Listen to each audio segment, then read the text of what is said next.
Assalamualaikum warahmatullahi wabarakatuh.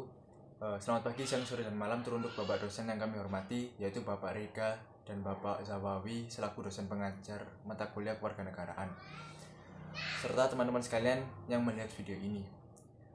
Kali ini kami dari kelompok 5 akan memaparkan proyeksi desain kami yang membahas tentang program Keluarga Harapan. Sebelum kita lanjut dalam pembahasan lebih dalam, perkenalkan saya untuk memperkenalkan anggota kelompok kami. Yang pertama ada Amisa Novita dengan NPM 040, yang kedua ada Alfi Rizka dengan NPM 039, dan yang ketiga ada Abiansa Hayu dengan NPM 191. Pertama-tama kita akan membahas tentang pengertian dari PKH itu sendiri, yang merupakan singkatan dari program Keluarga Harapan. PKH merupakan program bantuan dan perlindungan sosial yang termasuk dalam strategi penanggulangan kemiskinan di Indonesia. Program ini merupakan bantuan tunai bersyarat yang berkaitan dengan persyaratan pendidikan dan kesehatan. Proses PKH ini diawali dengan pemilihan dan penetapan peserta PKH, di mana datanya itu langsung dari pusat melalui Badan Pusat Statistik (BPS). Bantuan dana PKH sudah cukup membantu perekonomian masyarakat kurang mampu di bidang kesehatan serta pendidikan dasar anak. Yang kedua, kita akan membahas tentang tujuan dari PKH ini sendiri. Tujuannya dibagi dua, yaitu tujuan umum dan tujuan khusus. Tujuan umum dari program Keluarga Harapan ini yaitu untuk mengurangi angka dan memutuskan rantai kemiskinan, serta lebih meningkatkan kualitas sumber daya manusia dan merubah perilaku RTSM yang relatif kurang peningkatan kesejahteraan.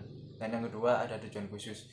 Tujuan dari program Keluarga Harapan secara khusus terdiri atas 1. Meningkat status sosial ekonomi RTSM.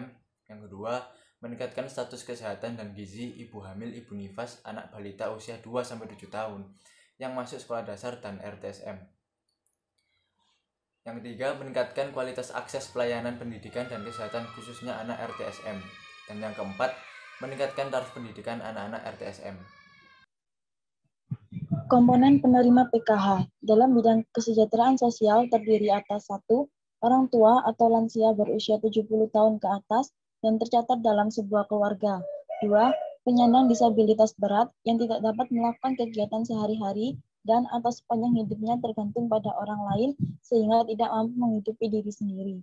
Dalam bidang pendidikan terdiri atas anak sekolah antara 6-21 tahun yang belum menyelesaikan wajib belajar. 2. Anak yang sedang menempuh pendidikan SD atau MI sederajat. 3. Anak yang sedang menempuh pendidikan SMP atau MTS sederajat. 4. Anak yang sedang menempuh pendidikan SMA atau MA sederajat. Dalam bidang kesehatan terdiri atas ibu hamil atau nifas atau menyusui dan anak usia dini.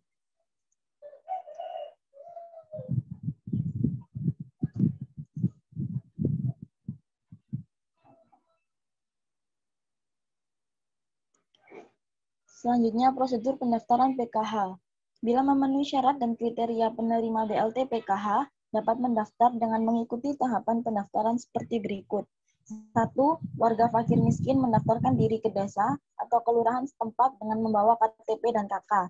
2. Pendaftaran ini akan dibahas di musyawarah di tingkat desa atau kelurahan untuk menentukan kelayakan warga masuk ke dalam DPKS berdasarkan identifikasi awal atau prelis maupun usulan baru. 3. Musdes atau Muskel akan menghasilkan berita acara yang ditandatangani oleh kepala desa atau lurah dan perangkat desa lainnya untuk kemudian menjadi prelis akhir. Prosedur pendaftaran PKH selanjutnya yaitu yang keempat, rilis akhir ini digunakan oleh Dinas Sosial untuk melakukan verifikasi dan validasi data dengan instrumen lengkap DTKS melalui kunjungan rumah tangga. 5. Data yang telah diverifikasi dan divalidasi kemudian dicatatkan di dalam aplikasi SIKS offline oleh operator desa atau kecamatan untuk kemudian diekspor berupa file extension SIKS. 6. File tersebut kemudian dikirim ke Dinas Sosial untuk dilakukan impor data ke dalam aplikasi SIKS online. 7. Hasil verifikasi dan validasi ini dilaporkan kepada Bupati atau Wali Kota. 8. Bupati atau Wali Kota menyampaikan hasil verifikasi dan validasi data yang telah disahkan kepada Gubernur untuk diteruskan kepada Menteri. 9.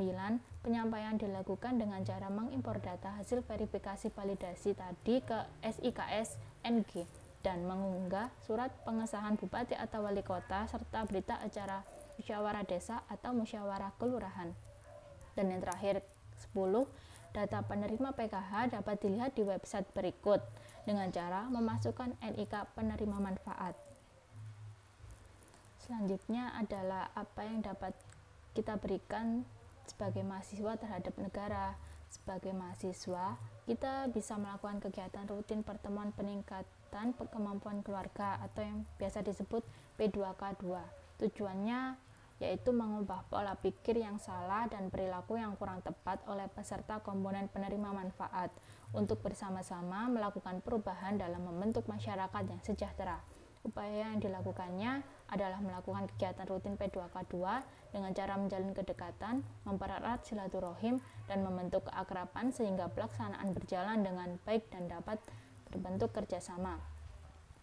Adapun contoh lainnya seperti kita bisa berinovasi dan mengikuti perkembangan zaman, 2. Belajar dengan baik dan berprestasi dalam bidangnya, 3. Mengembangkan pemikiran yang kritis, dan yang terakhir 4. Ikut serta dalam proses demokrasi. Selanjutnya saya kembalikan kepada moderator. Sekian dari pemaparan pembahasan proyeksi desain dari kelompok kami. Mohon maaf jika terdapat salah kata. Wassalamualaikum warahmatullahi wabarakatuh.